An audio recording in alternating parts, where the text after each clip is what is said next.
안녕하세요. 오늘의 데일리 뉴스레터에 오신 것을 환영합니다. 1. 한국은 세계 경제의 중심지이다. 2. 중국의 경제 불황. 3. 세계의 이목이 한국에 집중되고 있다. 한번 진실을 알아봅시다. 인공섬들은 대한민국의 경제적, 군사적 이익을 가져다주고 있습니다. 먼저 경제적 측면에서 이들 섬들은 조선소 산업, 해양자원 개발 및 해양 관광과 같은 해양 산업을 발전시키기 위한 견고한 기반을 제공합니다. 이는 수천 개의 일자리를 창출하며 해당 지역의 경제 발전을 촉진합니다. 뿐만 아니라 이러한 섬들은 대한민국의 군사 전략에 중요한 역할을 합니다. 전략적 지리적 위치는 이 나라가 중요한 해상 라인을 통제하고 보호할 수 있도록 도와주며 주변 해역의 안전과 안정을 보장합니다. 또한 이들 섬들은 군사 조직과 해군이 군사 활동과 국경 보호에 참여하는 데 견고한 기반을 제공합니다. 당진시와 평택시 사이 그리고 군산시와 서천군 사이 서해바다에 두 개의 인공섬이 생기자 지자체들끼리 기싸움이 생겨 눈길을 끌고 있습니다. 놀랍게도 이 인공섬들은 한국을 먹여 살리게 될 섬들이 될 가능성이 높다는데요. 중국은 인공섬 개발을 통해 해양 영토 확장과 지정학적 우위를 차지하기 위해 노력하고 있습니다.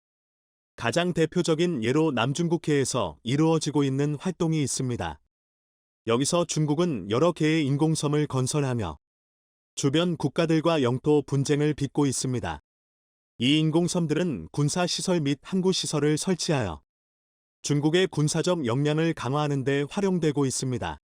이렇게 중국의 인공섬 건설은 지정학적 우위를 확보하고 영토를 확장하는 수단으로 사용되고 있습니다. 일본 역시 인공섬을 개발하여 지정학적 우위를 확보하려는 노력을 기울이고 있습니다. 일본에서의 인공섬 건설 사례 중 하나는 오사카만에 위치한 간사이 국제공항입니다. 이 인공섬은 국제 항공 물류와 관광 산업을 활성화하는 데 중요한 역할을 하고 있습니다. 또한 일본은 태평양 한복판 오키노도리시마 암초에 인공섬을 만들어 자국의 해상 영토 확장을 하였습니다. 이처럼 중국과 일본은 인공섬을 활용하여 해양 영토 확장과 지정학적 우위를 차지하기 위한 노력을 기울이고 있습니다. 이러한 사례를 통해 인공섬 건설이 각국의 지정학적, 군사적, 경제적 이익에 영향을 미치는 중요한 요소임을 확인할 수 있습니다. 한국도 최근 서해에 대규모 인공섬 2개가 조성됐습니다. 바로 평택의 서부두 섬과 군산 금난도인데요. 이 평택과 군산 두 도시의 인공섬이 현재 주목받고 있습니다. 미중 간 패권 경쟁이 점점 더 격화되고 있는 상황 속에서 한국의 서해안 도시들은 미국과의 연계를 통해 막대한 서방 달러 자본의 투자를 받을 것으로 전망되고 있습니다. 그 중에서도 평택시와 군산시가 핵심 도시로 각광받고 있습니다. 이러한 인기의 배경에는 다양한 이유들이 있습니다. 첫째로는 미군 기지의 위치 때문입니다. 평택시와 군산시에는 모두 미군 부대가 주둔하고 있어 안보적인 지원과 연계를 받고 있습니다. 이로 인해 두 도시는 안정적인 환경 속에서 물류항만과 산업 집약시설이 성되고 있는 상황입니다. 둘째 이유로는 미중 패권 경쟁의 영향을 이국에서 막대한 달러 자금이 유입되고 있습니다. 이는 두 도시의 국제 경쟁력을 높이는 역할을 하고 있습니다. 대표적으로 평택시는 반도체 산업의 세계 최대 중심 도시로 거듭나고 있으며 이를 통해 다양한 산업들이 발전하고 있습니다. 셋째 이유는 군산의 경우 군산 익산 전주가 연결된 거대한 메트로 시티의 건설이 예상되고 있습니다.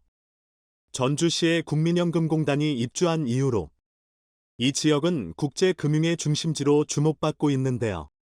이에 따라 인접한 군산 일대의 산업도시가 막대한 국제 자본의 투자를 받을 것으로 기대되고 있습니다. 이렇듯 평택시와 군산시는 미중 패권 경쟁이 격화되는 가운데 미국의 지원을 받아 안정적으로 발전하고 있습니다.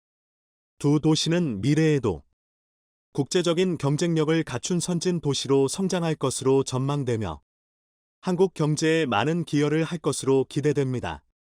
그렇다면 두 개의 인공섬을 살펴봅니다. 첫 번째 평택 당진 서부두섬. 서해대교 아래에 위치한 거대한 인공섬이 최근 완공되었습니다. 이 섬의 이름은 평택당진항 서부두섬으로 이 섬으로 인해 중국이 큰 긴장을 느낄 것으로 전망됩니다. 본래 이 섬은 평택시와 충남 당진시 사이의 경계, 갈등 문제로 인해 두 시의 소유권 분쟁이 있었으나 최근 두 시간 합의를 통해 나눠 갖기로 결정되었습니다. 평택 당진항 서부두섬의 확장 계획은 주목할 만한 가치가 있습니다.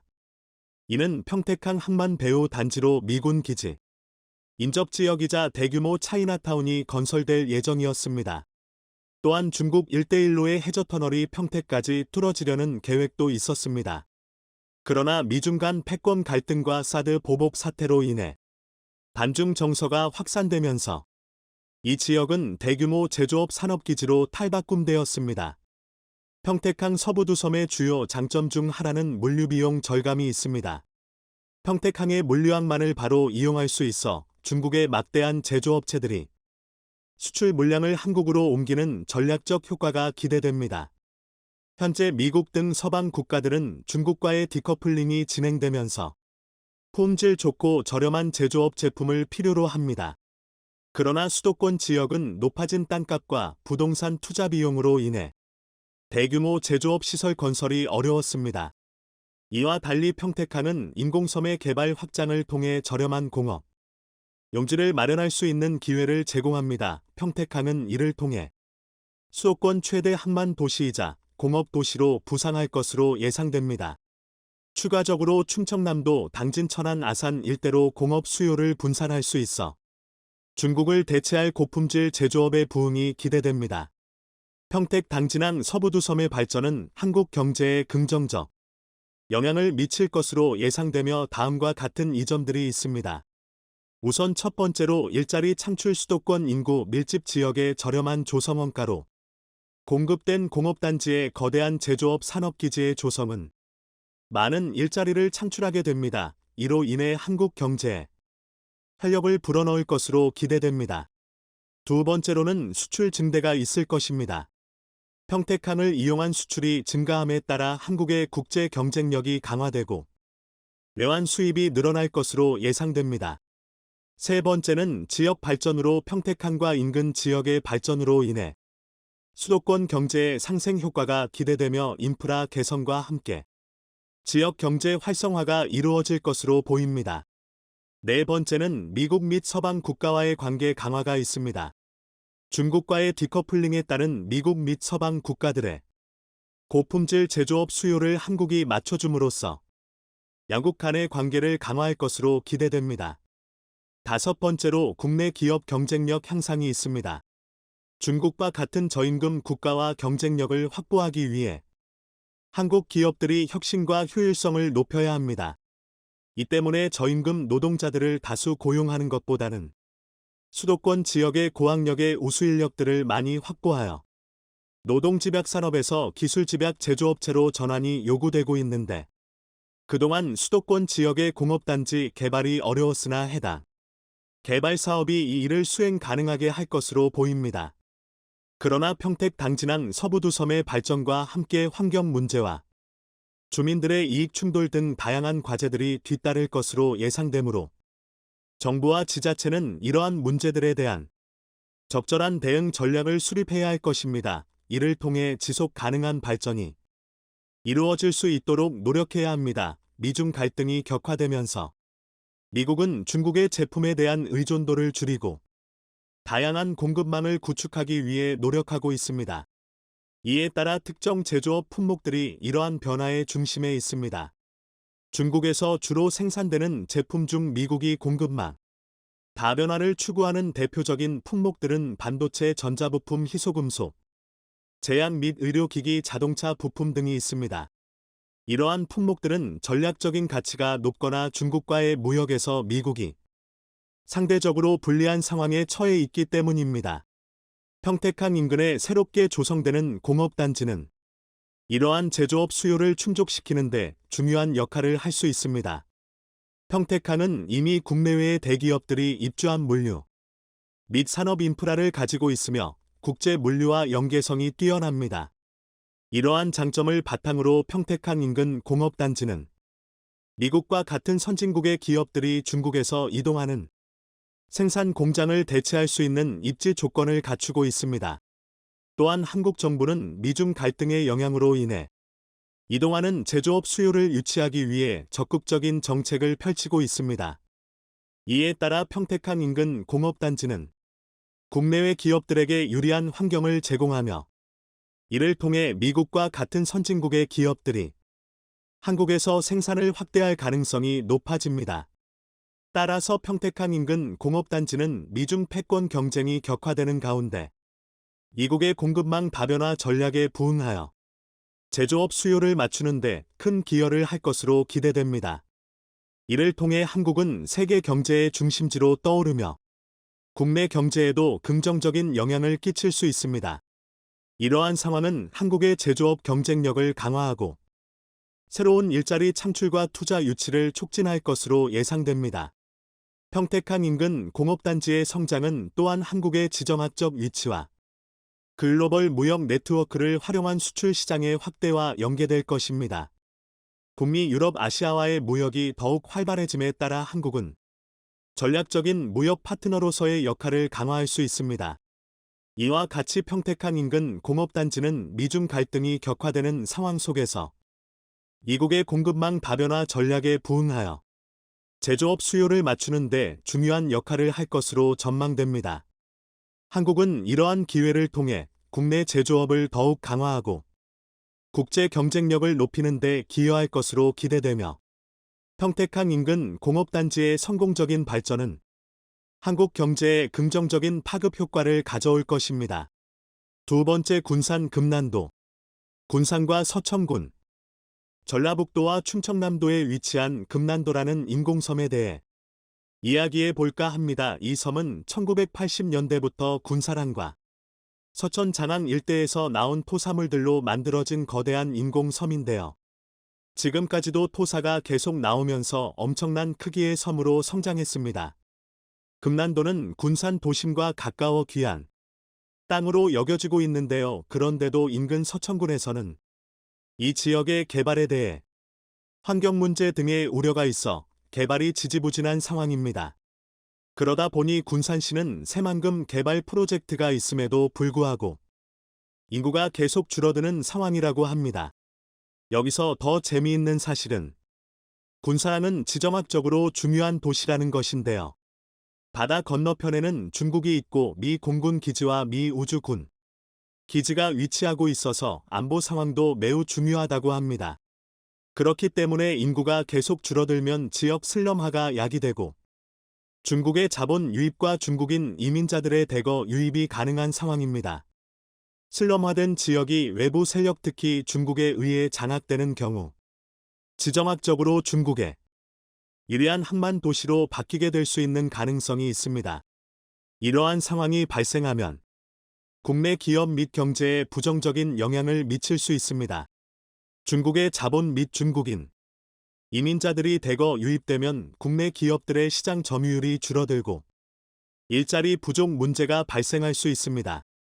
실제 지난 2003년부터 2020년까지 꾸준하게 군산 차이나타운 개발에 대한 이슈가 지역 정가에서 흘러나올 정도로 군산에서의 최근 인구 감소 이슈는 자칫 한국에서 매우 중요한 항만 중 한 곳인 군산항의 안보 불안에 영향을 줄 수 있다는 우려가 나옵니다. 또한 중국 기업들이 금난도와 같은 항만 도시를 장악하게 되면 국제 물류 및 무역에서 중국의 영향력이 높아지게 되어 한국 경제에 안 좋은 영향을 미칠 수 있습니다.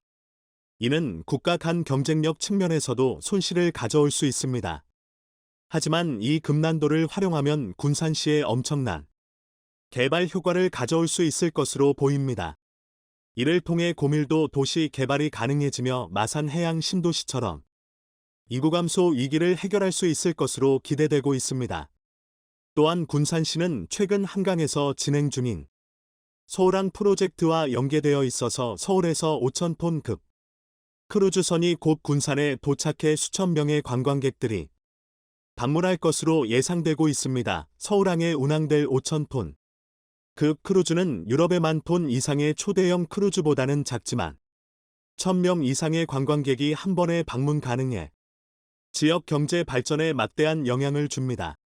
하지만 군산시에는 좋은 항만과 유서 깊은 역사에도 불구하고 관광객들이 즐기기에 좋은 콘텐츠가 마땅치 않았는데요. 이러한 상황에서 금난도 개발 계획이 잘 수립되면 관광객들이 즐길 수 있는 다양한 일학시설이 생길 것으로 보입니다. 한편 일부에서는 금난도를 도심, 소형 공항으로 개발하는 것에 대한 제안도 나오고 있는데요. 현재 군산공항에는 미 공군 기지가 위치하고 있어 국제공항으로 발전시키자는 의견이 꾸준히 제기되고 있습니다. 만약 금난도가 김포공항이나 런던시티 에어포트와 같은 소규모 도심 인접 공항으로 개발된다면 흑산도공항과 김포공항 등 중소규모 거점공항까지 빠르게 왕래할 수 있는 지역 거점 도심공항이 될 것입니다. 이렇게 되면 낙후가 우려되는 군산 도심의 관광객 유발 효과뿐만 아니라 수도권까지 단 수십 분 안에 도착이 가능한 도시가 될 것입니다. 또한 유사시 군용 활주로로도 활용할 수 있는 부분도 중요한 이슈가 될 수 있다고 합니다. 하지만 최근에 군산시와 서천군은 해당 개발 계획을 고밀도 도심 개발이나 전략시설의 유치보다는 친환경적인 치유형 농어촌, 특화 마을이나 순천만 국가정원과 같은 자연공원과 유사한 관광지를 만들자는 제안이 좀 더 유력하게 거론되고 있는 상황입니다. 결국 금나도의 미래는 어떤 방향으로 흘러갈지 아직 불확실하지만 그 중요성과 잠재력은 분명합니다. 이 인공섬을 활용해 군산시와 서천군이 상호 협력하고 발전할 수 있는 길을 찾아가길 기대해 봅니다. 과연 서해바다에 새로 생겨난 인공섬들이 어떻게 개발될까요? 2023년 하반기로 들어섬과 동시에 중국의 경제가 생각보다 심각하다는 진단이 경제 전문가들로부터 나오고 있습니다. 이는 아무런 근거 없는 얘기가 아니라 국제사회에서 동시다발적으로 중국에 대한 제재를 강화하고 있다는 사실을 기반으로 하고 있습니다. 게다가 중국의 무역 규모 역시 추락에 추락을 거듭하고 있어 이대로 가면 중국 경제는 출구 전략을 찾기 전에 무너져 내릴 것이란 위험 진단이 나오고 있습니다. 상황이 이렇다 보니 중국 외교당국은 주변국인 한국을 향해 아시아 경제 공동체를 구상하자는 제안까지 내놓고 있습니다.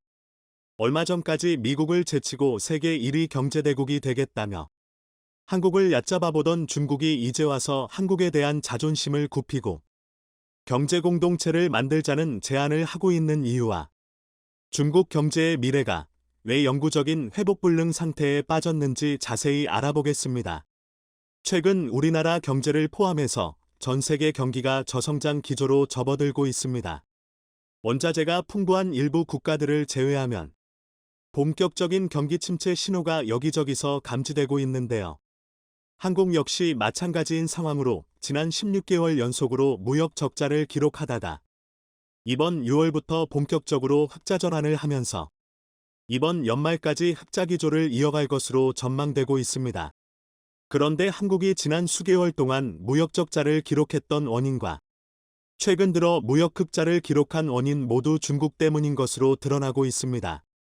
지난 몇 년 사이 세계 경제의 큰 축을 담당하고 있는 미국과 유럽 그리고 인도마저도 경제 협력국 대상에서 중국을 배제하는 결정을 내렸습니다. 즉 반드시 필요한 품목이 아니고서야 중국과의 무역은 최소한으로 한다는 정책이며 이런 국제적인 흐름에 우리나라 역시 자연스럽게 동참하게 되면서 한국의 무역 흑자국 1위인 미국에 이어서 2위를 기록하던 중국이 현재는 최대 적자국으로 변하게 되었습니다. 중국 정부에서도 한국이 국제사회와 손잡고 중국을 배제하려는 움직임을 보인다면 한국의 대중국 무역 적자는 더 커질 것이란 엄포를 놓았지만 이런 경고는 오래가지 못하게 되었습니다.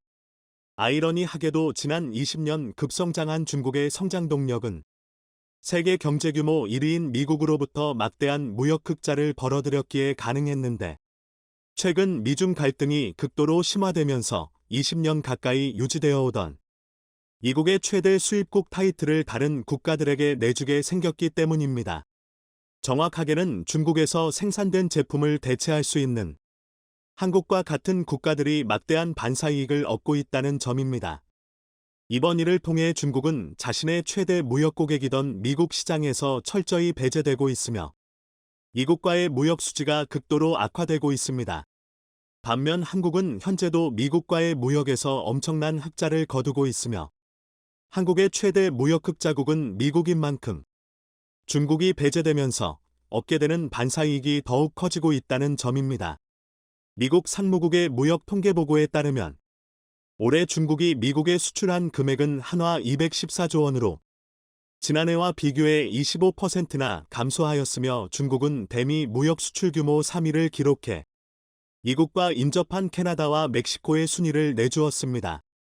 이를 두고 미국 현지 매체들은 중국과의 무역 규모가 줄어든 만큼 기존 2위, 3위였던 멕시코와 캐나다의 순위가 올랐지만 중국의 무역 물량을 가져간 국가들은 한국을 비롯한 아시아 국가들이라며 이들은 중국에서 생산되던 제품들을 빠르게 대체할 수 있고 무엇보다 기존의 중국산 제품보다 품질이 뛰어나다는 점을 언급했습니다.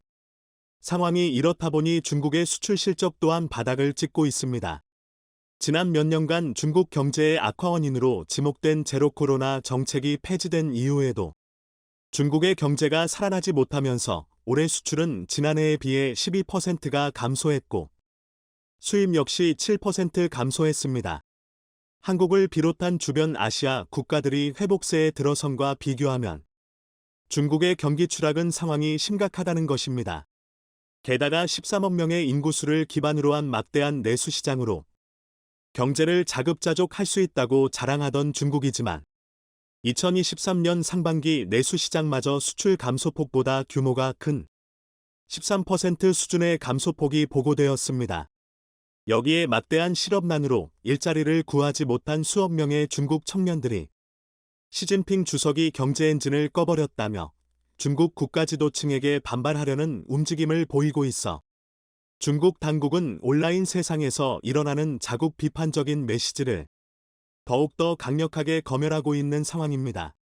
그동안 중국산 제품을 가장 많이 수입하여 중국을 세계 경제 2위 규모로 올려놓은 미국이 드디어 중국을 손절하는 액션을 보이자 유럽에서도 즉각적인 반응이 나오고 있습니다. 그동안 유럽의 반중적인 정책 기조 속에서도 중국 측과 긴밀한 관계를 유지하던 독일 정부가 자국 기업들에게 최후의 동첩을 날렸습니다.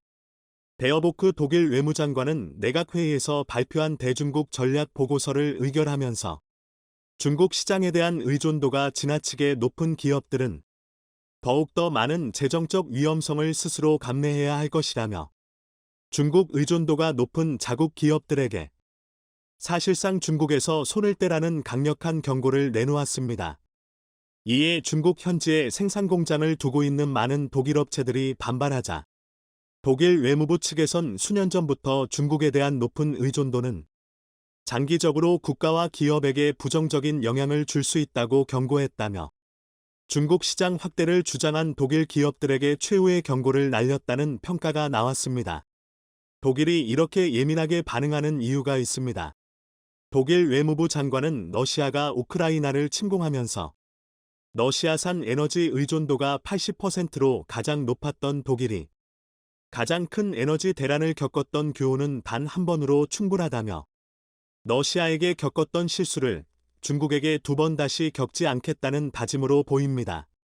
중국 역시 우크라이나를 탐내던 러시아와 마찬가지로 호시탐탐 대만을 노리고 있는 상황에 미국과 유럽의 기업들이 중국과 긴밀하게 연결되어 있으면 중국이 어떤 군사적인 행동을 하더라도 미국과 유럽은 중국의 행동에 어떤 대응도 못할 것이란 생각이었습니다.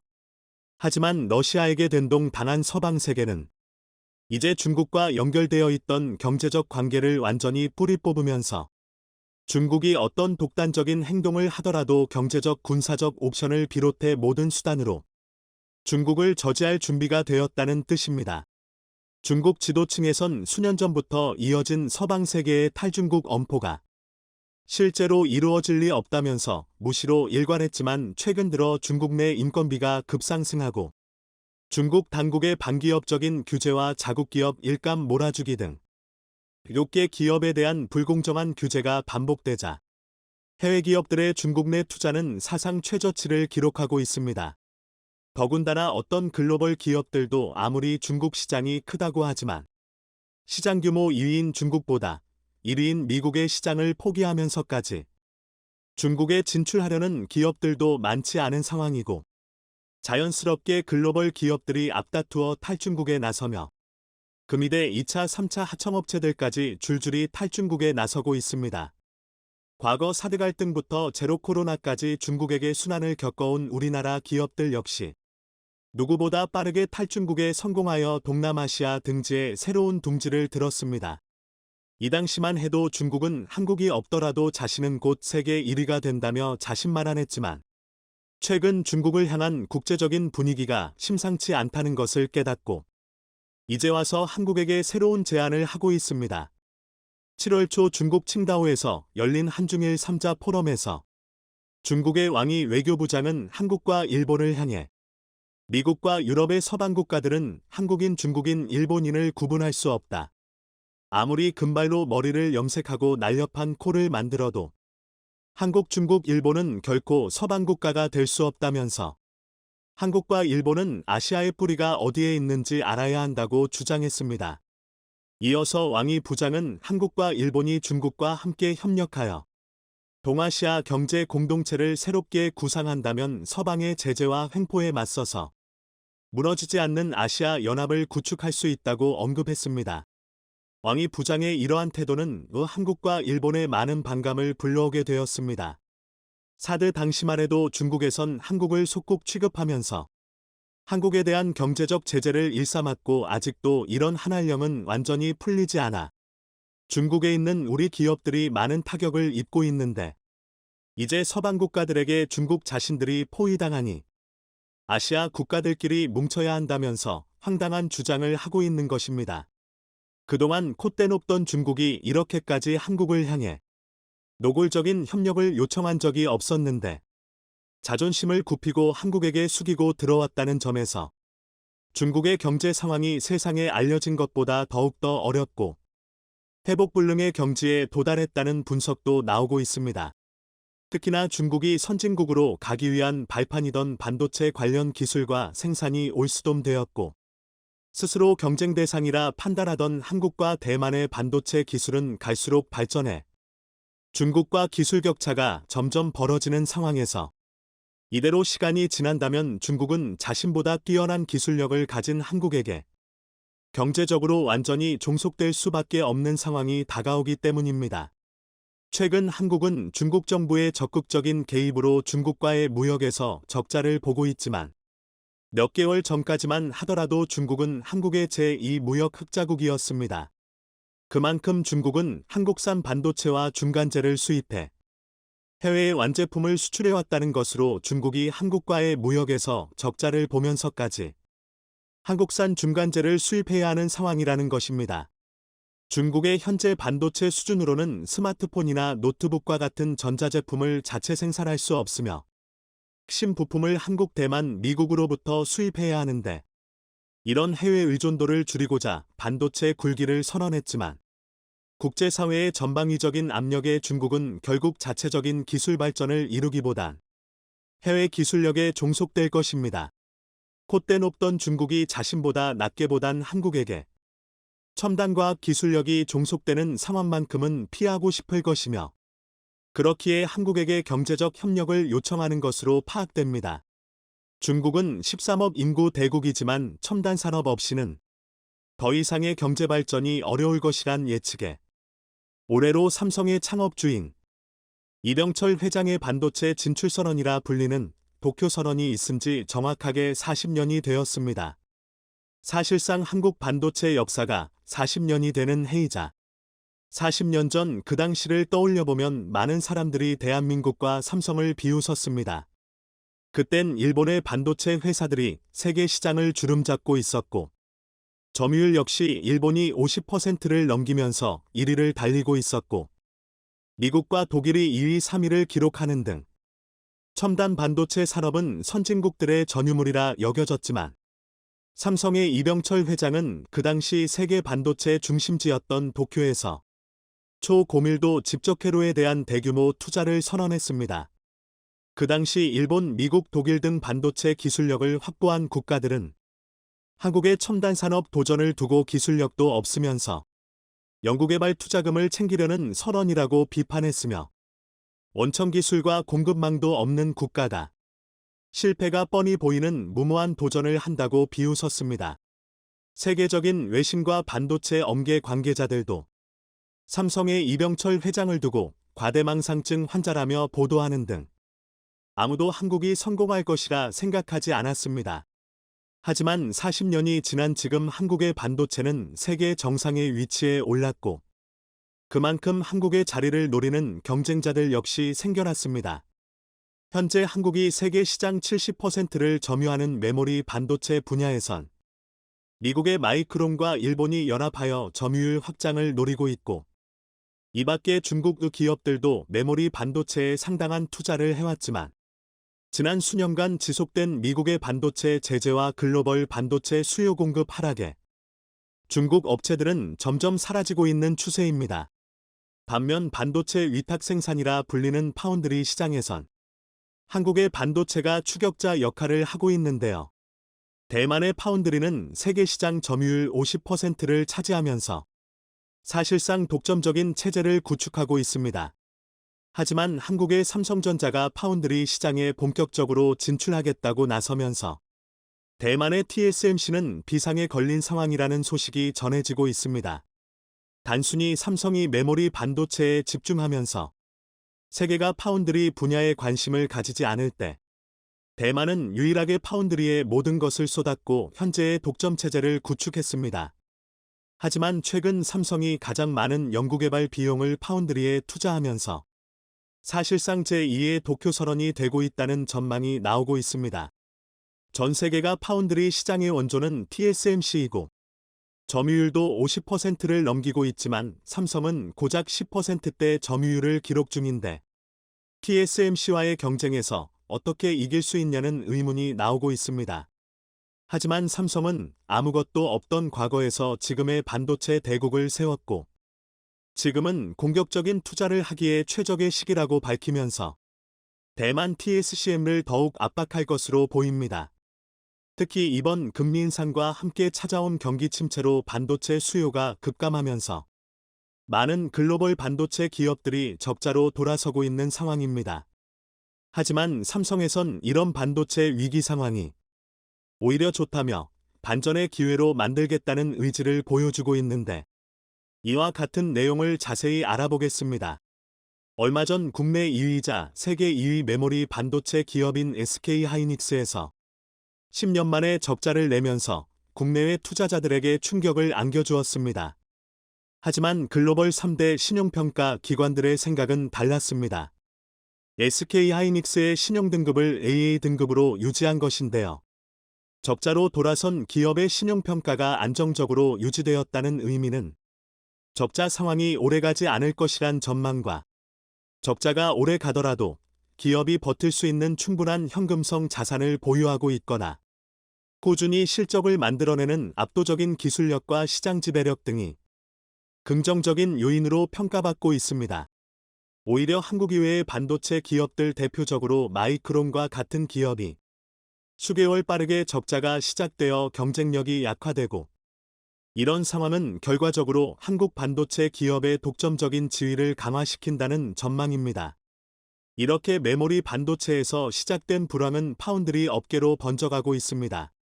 최근 구글, 아마존, 마이크로소프트 등 빅테크 기업들이 줄줄이 서버 출하량 감소를 밝히면서 서버용 D램 가격과 CPU 가격이 낮아지고 있고 전 세계적으로 스마트폰을 비롯한 모바일 반도체와 PC 컴퓨터 시장도 마이너스가 예상되고 여기에 자동차 출고량까지 감소할 것으로 예상돼 차량용 반도체까지 한파가 불어닥친다는 전망입니다. 지난 3년간 비정상적인 반도체 호황기를 맞이한 반도체 생산 업체들은 생산량을 전부 상향 조정해 놓은 만큼 반도체 필요량은 점점 감소하는데 생산량과 재고가 늘어나 가격이 폭락될 것이란 예상이 정확히 맞아떨어지고 있다는 소식입니다. 여기에 대만의 TSMC도 지난해부터 본격적인 매출 감소에 접어들면서 비상에 걸렸습니다. 12월 매출은 전월 대비 13% 이상 감소했고, 이런 매출은 금융위기 이후로 증권사 전망치보다 낮은 매출이 되었다며 TSMC도 세계적인 반도체 한파를 피할 수 없다는 것입니다.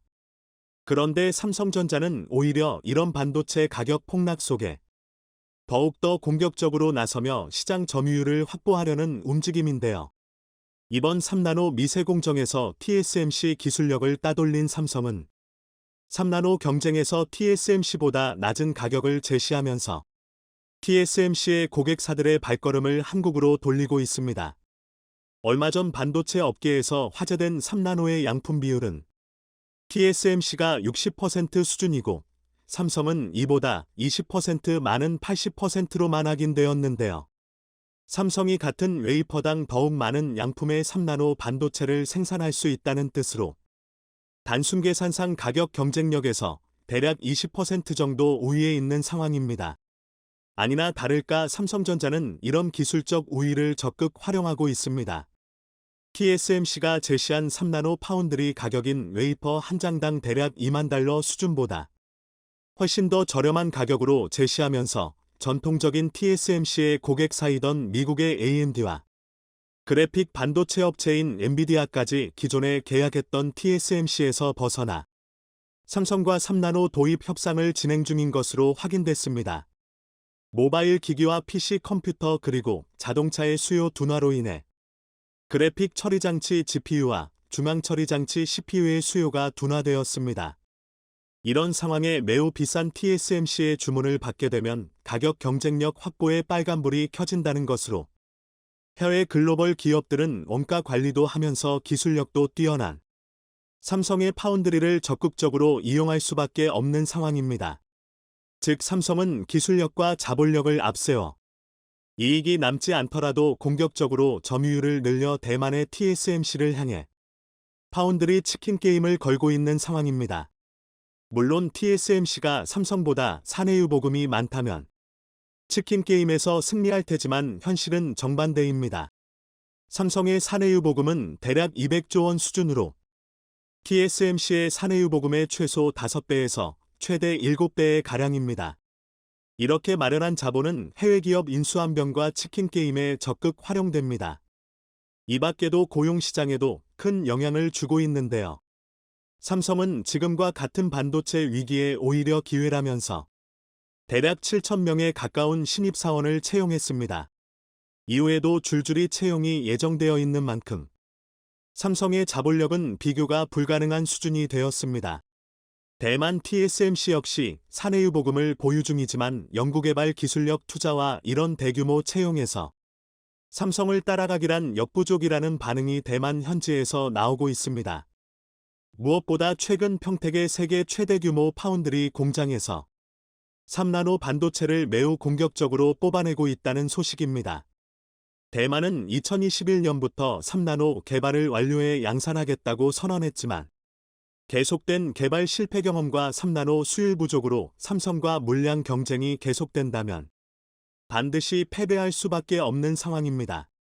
삼성이 지난 40년 동안 반도체 점유율을 높이고 글로벌 기업들 중에서 생존할 수 있었던 이유는 지금처럼 위기가 찾아왔을 때 생산 물량을 줄이고 소극적인 대응을 하기보다 투자 금액을 늘리고 대규모 생산을 지속하며 채용 인력까지 국가 단위 규모로 모집해 상대 반도체 기업에게 긴장감을 안겨주고 있습니다. 이렇게 가다간 신규 인력으로 연구개발 기간과 품질이 상승하고 높은 기술력으로 미세 공정의 단가가 내려가 글로벌 고객사들을 두고서 TSMC와 경쟁에 유리한 위치를 점할 수 있다는 것입니다. 이를 두고 국내 반도체 업계에선 삼성 측에서 전 세계 반도체 한파가 찾아오자 기다렸다는 듯이 투자를 늘리고 있다며 이번 치킨 게임으로 TSMC와의 격차를 확실히 벌리는 게 목표로 보여진다고 언급한 만큼 앞으로 반도체 업계 상황이 어떻게 돌아갈지에 전 세계의 관심이 쏠리고 있습니다. 현재 글로벌 반도체 산업 구조가 빠르게 재편되고 있는데 메모리 반도체 이외엔 파운드리와 팹리스 그리고 이 모든 것을 종합하는 IDM이 있습니다. 파운드리는 반도체 공장만 보유한 채로 해외 첨단 기업들이 반도체를 주문하면 해당 설계도를 토대로 반도체를 생산해 납품하는 위탁 생산이며, 팹리스는 자체 반도체 공장을 보유하지 않고 파운드리 업체에게 반도체 주문을 걸어 위탁 생산을 맡기는 업체를 말합니다. 반면 IDM은 종합 반도체 기업으로 팹리스처럼 반도체 자체 설계는 물론 파운드리를 통해 위탁 생산도 동시에 진행해 미래 반도체 산업에선 종합 반도체 회사인 IDM이 가장 유리한 고지를 차지할 것으로 전망되고 있습니다. 국내에선 삼성전자가 IDM 기업으로 평가받으며, 반면 TSMC는 파운드리만 전문으로 하기에 빠르게 성장했지만 그만큼 위기에 취약하다는 전망도 나오고 있습니다. 특히 한국의 반도체 기초 체력이 상승한 것도 TSMC와의 반도체 패권 경쟁에서 긍정적인 요인으로 작용하고 있습니다. 지난 일본의 반도체 소재 수출 규제로 인해 국내 업체들은 일본으로부터 수입하던 3대 대표 소재들을 전부 국산화하는 데 성공했지만, 대만의 경우는 여전히 자체 개발을 하기보단 일본으로부터 수입하는 데 의존하고 있다며, 한국은 미래 반도체 소재 공급난이 찾아와도 자체 개발한 소재로 대응이 가능하지만, 대만의 경우는 일본으로부터 공급이 끊기면 대만의 반도체 생산도 사실상 멈춘다는 것으로 이런 위기관리 능력에서 취약할 수밖에 없습니다. 최근 대만 반도체 기업을 대표하는 TSMC와 우리나라 삼성전자 간에 치열한 반도체 패권 경쟁이 벌어지고 있는 상황에 시청해 주셔서 감사합니다.